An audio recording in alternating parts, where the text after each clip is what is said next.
والصلاة والسلام على سيدنا ونبينا أبي القاسم محمد اللهم صل على محمد وآل محمد وعلى آل بيته الطيبين الطاهرين المعصومين المظلومين المنتجبين لا سيما مولانا وسيدي صاحب العصر والزمان روحي وأرواح العالمين له الفداء وأجل الله تعالى فرجه الشريف ولعنة دائمة على أعدائهم ومنكذ فضائلهم إلى قيام يوم الدين.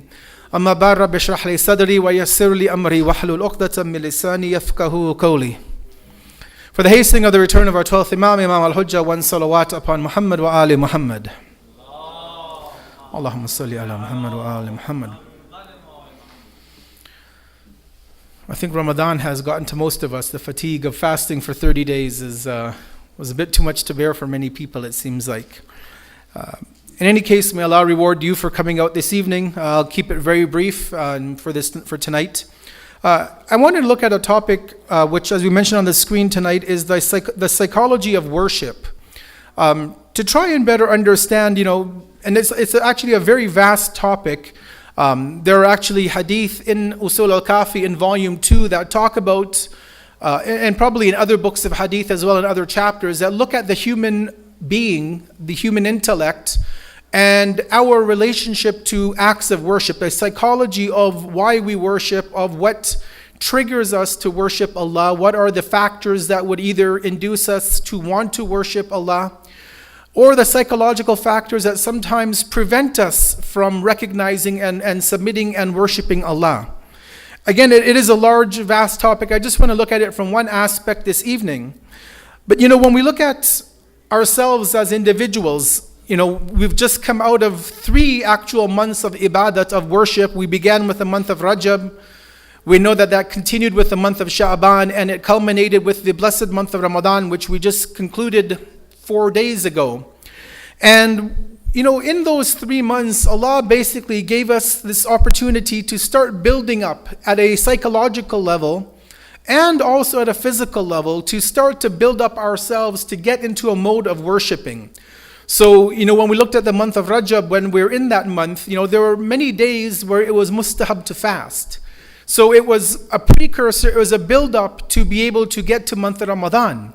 Right? Rajab also, as we recall, there was a few du'as that we would recite every day after the namaz. Right? There's Ya man arjuhu li kulli khair, and many of the other mustahab du'as that we recited in Rajab. These were sort of a precursor to get both our mental state and our physical body into worshipping of Allah. That continued obviously in the month of Sha'ban. There were more acts, more wiladat, more celebrations in Sha'ban. So there were more opportunities that we were gathering together. There were more opportunities for du'as, for the ziyarat, for the other acts of worship. And then ultimately all of that culminated with that 30-day period of the month of Ramadan, where we were now obligated, obviously those who fulfilled all the criteria, to fast for 30 days. The du'as obviously are recommendations, but we gathered as a community nightly to recite the du'as together. Those who were present in the Quran recitation, that was another aspect of the month of Ramadan. And so one of the things that sometimes people ask about, and this is not even just contemporary you and I, but there were people even at the time of the Prophet and the Imams, and I'll share some of the hadith tonight, where they would question Rasulullah and the family of the Prophet, the Imams of Ahlul Bayt alayhimus salam, about this psychology of worship. Why is it that sometimes as an individual I'm attracted to worship Allah? I find time, I make time out of my schedule. Why is it that sometimes I'm really, really into worshiping, right? I'll do all of the, not only the obligations, but I'll spend extra time in all of the mustahab actions. And then sometimes, we just feel like so tired and lethargic and lazy, where we just, only the minimal we want to do, right? We may have the physical energy to maybe pray, but we just don't have the spirit, as we say, to get out of bed or to get off of the sofa or, off of the video games and pray. Why is that? I want to look at that tonight, inshallah, and just to give a few different examples that we have within the hadith of the Ahlul Bayt alayhimus salam.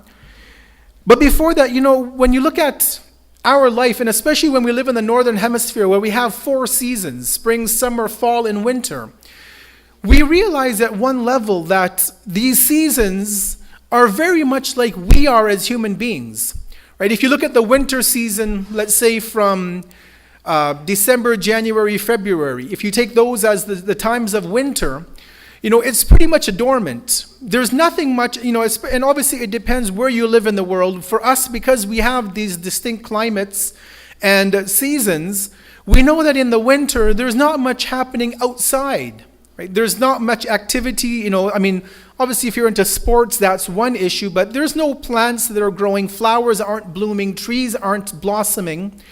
And so that period is quite dormant in the world, right? In our country at least.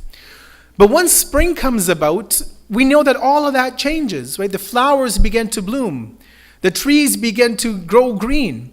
All of these things that have been dead for 3 months or 4 months of the winter season, they begin to take life again, right? That spring season becomes vital for us as human beings because we reap the fruits of that spring season later on in the year. And so, for most part, we classify maybe 3 months, March, April, May, let's say, as a spring month. And then the summer comes along. And obviously the spring and summer are the months when things are growing, they're blooming, they're blossoming. So the seeds were planted in spring. In summer, the things grow, the fruits, the trees grow. And then fall comes, and fall begins to not only do the seasons again changing, but those things which were planted in the spring, they begin to become harvested. So the fruits and vegetables make it from the farmer's fields into the stores, into the market, into the farmer's market. And obviously things begin to change. Scholars of the Islamic, the Islamic topics of spirituality, they look at the human soul in a similar fashion. So they say that just like we have different seasons in the world, and in the springtime you plant the seeds, summertime is when the trees and that what you have planted grows, and then in the fall you harvest it. We can look at the human soul in a similar fashion, that we have a spring season in Islam, right? Not in terms of month like Rabiul Awwal or January or April or any of these months, but what Allah calls, the seasons of worship.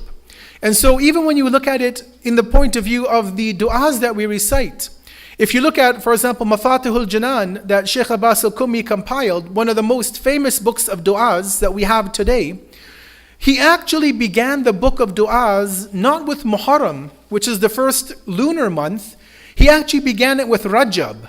Rajab, Sha'ban, and Ramadan, those are the first 3 months that he began, and he mentioned all the du'as and supplications. And so we have this understanding where those are the 3 months of the spiritual spring of an individual. Meaning that whatever is planted in those 3 months within our soul, through the prayers, through the ziyarat, through fasting, through charity, through getting together as a community as we were in those 3 months, that basically that continues to grow and mature and develop into the summer months, the spiritual summer. And then once the harvest season comes along is basically that point when we reap what we have, put into the ground, so to speak, in the spring season. So now how does this relate to us? How do we understand the psychology of supplications? How do we understand the psychology of worship? Right? Because if we have seasons in the world and we grow and plant things and we harvest them, what about worshiping, ibadat? Is there a psychology to this? Right? You can't expect to plant a seed, for example, in December and grow anything out of it, because obviously you wouldn't be able to dig in the ground, first of all. The conditions are not conducive to plant crops in the winter, in our region at least. And so we have to look for the opportune time.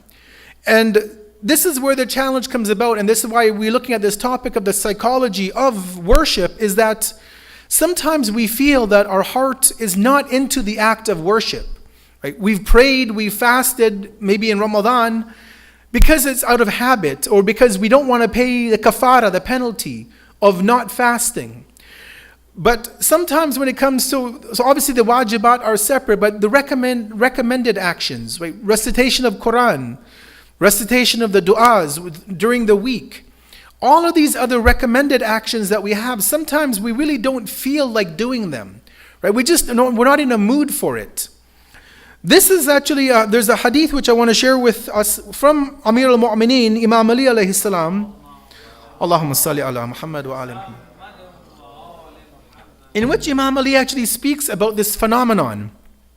And in the hadith, which is mentioned in Tuhfa al-Uqul, this is a book of hadith which is categorized by the infallible, where the hadith comes from. So 14 chapters and a section for each of the 14 Ma'sumin. It's also found in Al-Kafi. He says in the hadith, in the translation, that indeed the hearts go into states of acceptance, what he calls iqbal, and rejection, idbar. And so Imam Ali says, so then when the heart is in a state of acceptance, when it's accepting and it's receptive to connecting to Allah, he says, then place upon it the responsibility of the supplicatory, the mustahab, the recommended acts of worship. He says though, but when the heart is in the state of rejection, it's in the state of idbar, he says, then suffice it only with the wajibat, with the obligations.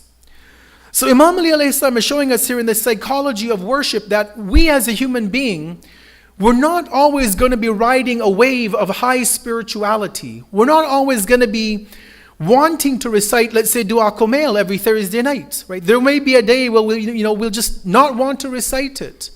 There may be a time where we're really into a mood and we're reciting, let's say, Namaz al-Shab, the Salatul Layl every night. And then maybe out of the blue, we'll just stop reciting it and we won't have the energy, the spiritual energy, because we realize that as human beings, we're both a physical and a spiritual.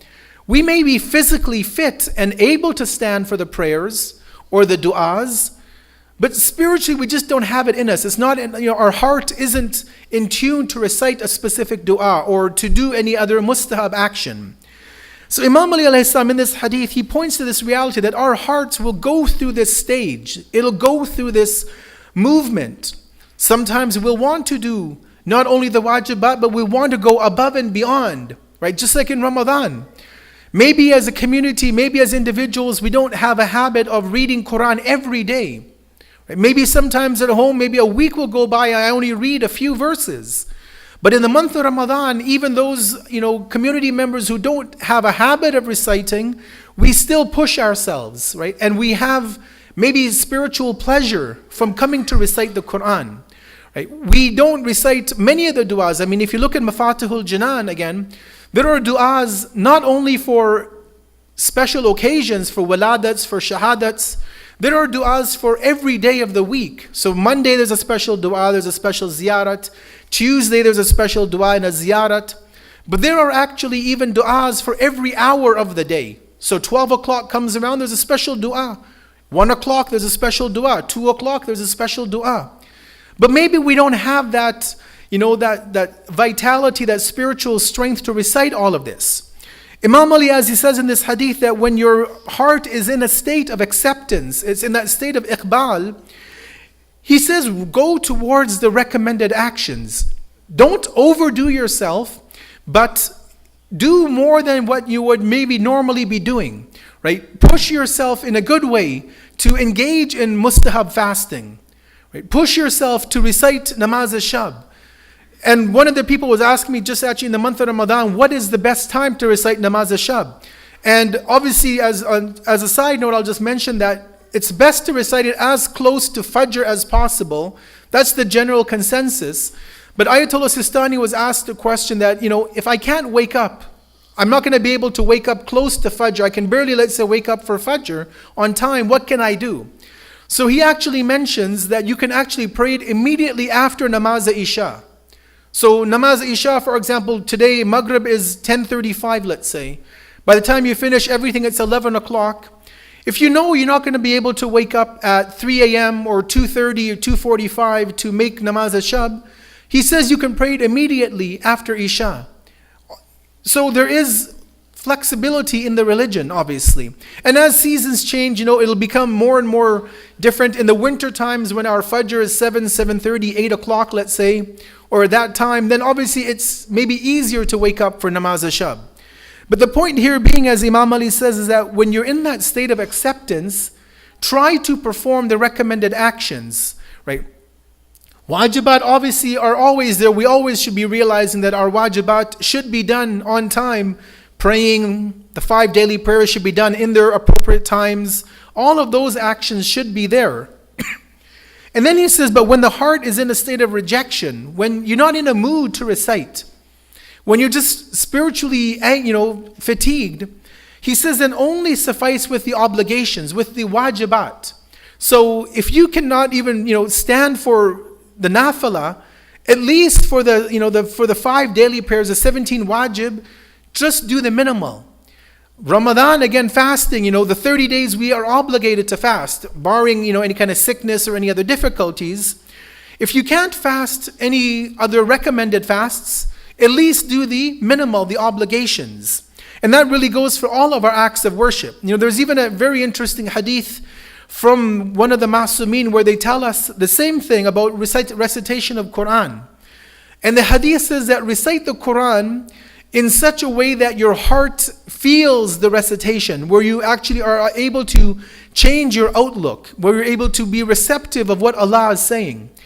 Then the hadith says that, however, when you realize that your recitation of the Quran is not impacting, it's not having a change on your character, it's not really making you feel like you're in a mode of talking to Allah, then the hadith says just basically close the Quran and put it away for that time. Right? Don't stress the soul out in terms of trying to force it to do ibadat when it's not in a mode or in a mood to be receptive of that particular act of worship. Scholars do give us some information also of why this happens. Why do we go through these states of acceptance and rejection, iqbal and idbar? There are at least 5 reasons that our scholars tell us, and some of them are actually based on hadith as well, and some of them from just experience. So one of the things they say is that sometimes temporary setbacks in our life, maybe we're going through a difficult time with our spouse, maybe we're separated, maybe we're going through a divorce, maybe we got laid off from work. There is something happening in our life, some temporary setback, right? And that's made us preoccupied, right? Obviously, ultimately, we should always have tawakkul and trust in Allah, but these things obviously would perplex us, would keep us busy with thinking of, what's going to happen? How am I going to deal with this situation in my life? Sometimes we're told that no, it's when you force the self to engage in too much ibadah, too much worship, that the soul gets tired, right? It's just like our physical body. When people go, let's say, weight training or doing any kind of cardiovascular or any kind of, exercise, you're told to pace yourself. Don't go too much. Right? You have a weight trainer, you have a coach with you, a fitness coach, right? And you pay them to teach you what kind of workout you should be doing. So sometimes we need the same thing for our spiritual self as a spiritual coach, where they guide us and they would put us on that path of, what we should be doing. Sometimes, for example, we may just be physically tired because of work or school. Sometimes we're stuck working 10, 12, 14-hour days. We have projects due at work. We have assignments at school, we have things happening in our life, and we just don't have the physical energy to worship Allah as much as we would like to do. And so because physically we don't have the ability, many times that would also affect the spirit of the individual. And the 4th point is that sometimes, and this is based on hadith, is that when we eat too much food and we don't eat the right kind of food, that will also impact us. Right? And maybe that's why in the hadith we're told that when you are wanting to eat, that you should keep 1/3 of your stomach for food, 1/3 for your drink, and 1/3 just air to breathe. So you can take a breath when you've done your meal. Sometimes when we eat too much food, we find ourselves again lethargic. And maybe also that's why in Ramadan it's better to pray Maghrib and Isha, or at least Maghrib first, and then break our fast. And different cultures do it different ways. We definitely have to acknowledge that fact that some of our communities, they will have iftar full and then they'll break. They'll have their Maghrib and Isha. Some communities will pray Maghrib, then eat, and then have Isha later on. Whatever the case may be, is we realize that eating too much, especially in month of Ramadan, that would have an impact on the ability for the individual to focus on Allah. And the last one, which is very interesting, which scholars of akhlaq debate upon what the validity of this is they say that sometimes Allah removes temporarily from our heart that love of ibadat, that love of worship. And they give a few reasons why. One of them, they say, is that it's because sometimes if we ourselves get into a routine of always doing a certain act of mustahab worship, we may develop a form of arrogance or pride to ourselves. That, I'll think to myself, I won't tell other people, but I'll think to myself that, mashallah, I've woken up for namaz ashab, let's say 50 nights in a row now. I'm somebody important. I'm doing good for myself. And that has a potential, I'm not saying it will, but it has a potential to lead to ourselves becoming proud of our ibadat to Allah. So rather than us worshiping and doing these actions, out of the love that we have for Allah and to thank Him for what He's given to us, that may actually, that excessive or continuous worship may make us proud and arrogant. And for Allah, in order that Allah wants us to not to get to that level, as I said, that some of our scholars of akhlaq differ on this. Some of them don't accept this rationale.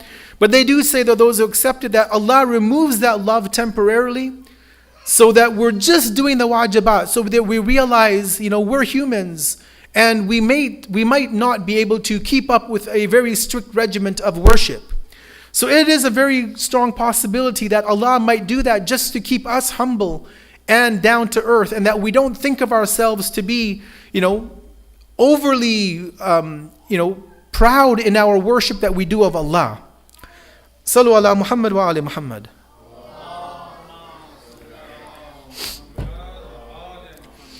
Let me end with a few final hadith. One that comes to us from Amir al-Mu'mineen, Imam Ali alayhi salam, in which he was giving some advice just before he left this world. As we know, in Ramadan we commemorated his shahadat. And this is one of the pieces of advice that Amir al-Mu'mineen gave to his son, actually all of his family, but directly to his son Imam Hassan alayhi salam, where he says to his family, to the children and to Imam Hassan, he says that employ moderation, O my dear child, in regards to your lifestyle in the world, and also employ moderation in your worship of Allah. In addition, I advise you to perform those actions which are continuous, in which you have the ability to bear. So two things, right? The first thing is that Imam Ali is showing his son, and obviously as an extension to all of us, that when it comes to our lifestyle, we have to be moderate in our life. Don't go to excesses, right? The Quran speaks about excessiveness in many different ways. In chapter 17, Surah Bani Israel, when Allah talks about charity, giving our money or our time or whatever, He says that don't give everything away in charity, nor be so miserly that you give nothing away. Rather, Allah says, maintain a balance between the two, right? So it's moderation in our lifestyle, moderation in how much we give, moderation in how much we eat. It's all about moderation in Islam. That's why we are a balanced nation. We're a middle ground. Also, he told his son that also maintain moderation in your worship. Right? We don't have a concept of being extremist in ibadat, in worship. Right? Again, everything in Islam is in moderation. Yes, we have the 17 wajib rakat of namaz in the day, the 17 obligatory, and then we have the mustahab, the 34. Right? We don't have, for example, 1,000 rakat a night that we should be doing. There are some hadith that say Imam Ali alayhi salam used to recite 1,000 rakat a night, or finish the Quran in one night. Other hadith say 3 nights, for example. But obviously that's for the imams, that's a different category. But when it comes to even our ibadat, we realize that there is moderation in all of the acts of worship. Right? Even if you look at the calendar, the Islamic calendar, there are days when it's mustahab to fast. Right? There are certain days in the week when it's mustahab. Certain days that we know are haram to fast, like the days of Eid are haram to fast. Ashura is, for example, very highly makruh to fast, not haram, but it's not something that we ever do as a community of believers. So there's even moderation in those. There are times when we should fast, times that we shouldn't, times that we should be praying, times that we shouldn't be praying. And so all of this has to be in moderation, as the Imam is telling to his family. We'll end with one last hadith. This one comes to us from Rasulullah, Prophet Muhammad sallallahu alayhi wa alihi wa sallam. Allahumma salli ala Muhammad wa ali Muhammad. In which he says that this religion is strong and vast. He says, follow it with care and do not make the servants of Allah dislike the worship of Allah, lest you become like the rider who destroys his steed during a journey, thus has neither reached the destination nor has any animal to ride on. So the Prophet is showing us that this religion is something that we have to be careful about. Right? When you look at previous generations, even there's a hadith about this, that we should not be extremists in our religion. And Rasulullah says that one of the faults that the previous nations had is that they were extreme in their religion. So he tells us that don't make this religion so difficult. Don't make it so hard that people become, just tired of worship of Allah. Right? People just don't want to do anything. Right? And this is obviously not only for us as older individuals, but also for the children, for the young children. I recall when we went to meet Ayatollah Sistani 2 or 3 years ago, and we were translating for the group. And this is one of his advice to the community, to the Zawar who were there in Najaf with him, where he said that, and I'm paraphrasing it, where he said that, when it comes to worship and ibadat, especially with your children, don't be very strict upon them. Right? Sometimes we see parents, when the children are 4, 5, 6, they expect them to fast Ramadan. Right? It's not wajib for them to fast. Maybe it's not even mustahab for them to fast. Is it good to get them into a routine? Definitely, it's good to get our children into the routine, when they're 7, 8, 9, just before they become baligh. For girls, obviously a bit earlier. It's good to get them into a routine of wearing hijab at a young age, of praying, of maybe a half a day of fast or a quarter of a day of a fast. These are good things to get them into a habit and a routine and to better to train themselves. But the point being is that we shouldn't become so strict on our community or the children especially that we force them to do acts of worship which they don't understand, which they don't really have a full comprehension of, and which they're just not ready to do. Right? Because many times we may find that may backfire, that they would develop a hatred for those acts of worship. They might not want to, when they become baligh, they'll say, well, you know what, my parents forced me to fast when I was this young, or forced me to pray, forced me to do this. And sometimes that may backfire. Again, I'm not saying it will. Every case is unique. But it's something that every parent has to think about, every educator has to think about, keeping in mind their children and what level or ability that they're at. But as Rasulullah says, is that don't make, the servants of Allah dislike the worship of Allah. It's not about, and I mentioned this even before the month of Ramadan, that it's never about quantity.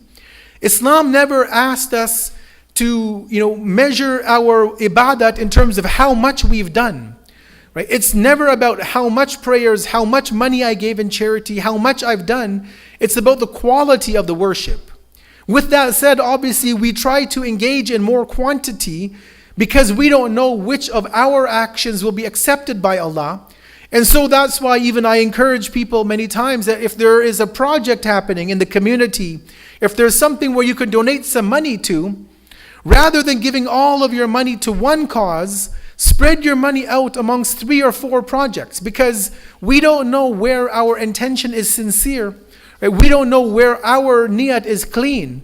And so if there is a quantity, if there are more actions we've done, there's a better chance that something of that would stick on our record and would have that, that aspect of being done sincerely for the sake of Allah.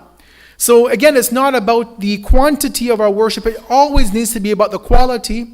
And that quality can only come about, obviously, through understanding the actions and, a continuous practice of those actions that we have within our religion.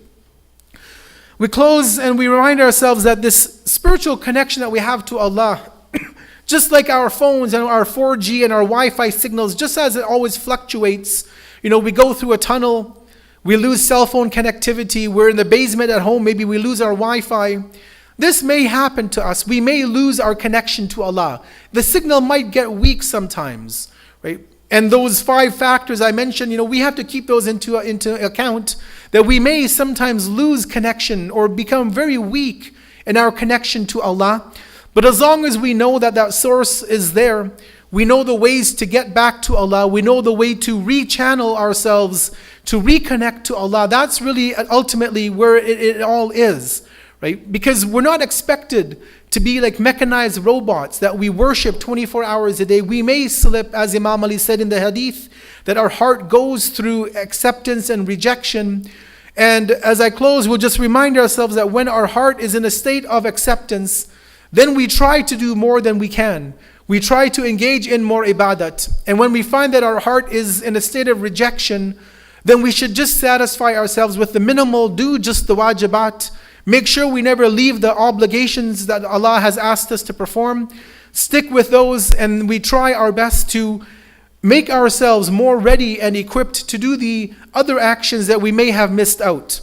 We close, and as we end this program, we ask Allah to give us the ability that as we have completed this month of Ramadan, 30 days of worship, that He instills within all of us the love to engage in continued acts of worship throughout the year. We ask Allah to accept all of our fasting, our recitation of Quran, our recitation of the du'as in the month of Ramadan. We ask Allah to accept those du'as and to fulfill all of our needs, our hajat. We ask Allah to grant all of those in our families, our communities, our friends who are suffering, who are sick, who maybe are in hospital. We ask Allah to give them all a quick recovery from any of their illnesses.